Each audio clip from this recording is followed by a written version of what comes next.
ইমান সুন্দৰকৈ আছে আৰু তাত গছ গছনিয়ে পৰিপূৰ্ণ হৈ আছে, ভৰপূৰ হৈছে, ফল মূলে ভৰপূৰ হৈ আছে আৰু অগল চন্দন পদুম ফুল সোণাৰু যিমানবোৰ দৌৰিণ আছে সকলোবোৰ আছে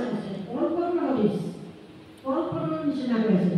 বসন্তকে ধৰি চৰাইটো একেটা সময়তে উদয় হৈ গৈছে, একেটা সময়তে চৰাইটো একেবাৰে বসন্ত হয়। আমাৰ চৰকাৰী নহয় জানো কি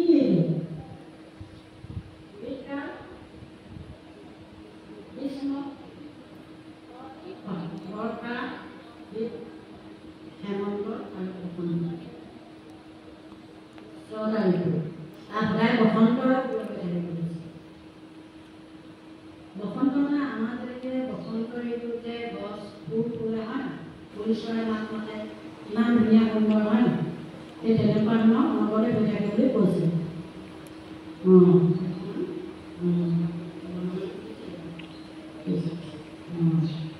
একে সময়তে ওলোৱা হয়, বসন্তকে ধৰি চৰাইটো একে সময়তে ওলোৱা হয়, ফুলে আকৌ ভোমোৰাই গুণগুণাই ফুলে, ভোমোৰায়ো গুণগুণাই ফুলে আৰু এই গছবোৰত ভোমোৰা আমাৰ নিজৰ বাগিচাখনে দৰকাৰ।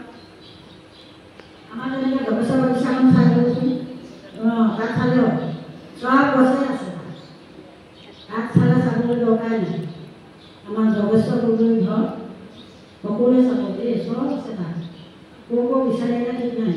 তই কৈছোঁ তোৰ দেহাটো ইমান ভগৱানে যে দিনৰ দিনটো কাম কৰি থাক, ভগৱানে শক্তি দিছে, সদায় একেবাৰে আৰু তাত ভোমোৰাই গুণগুণাই ফুৰে, পুলিচ চৰাই পঞ্চম হোৱা পুলিচ চৰাই মাত পলা হয় ন পলা নে বিমানে ফুৰিছোঁ, বিমানে মাতে বনায় চকুকেইটা সেইকাৰণে কৈছোঁ কৃষ্ণ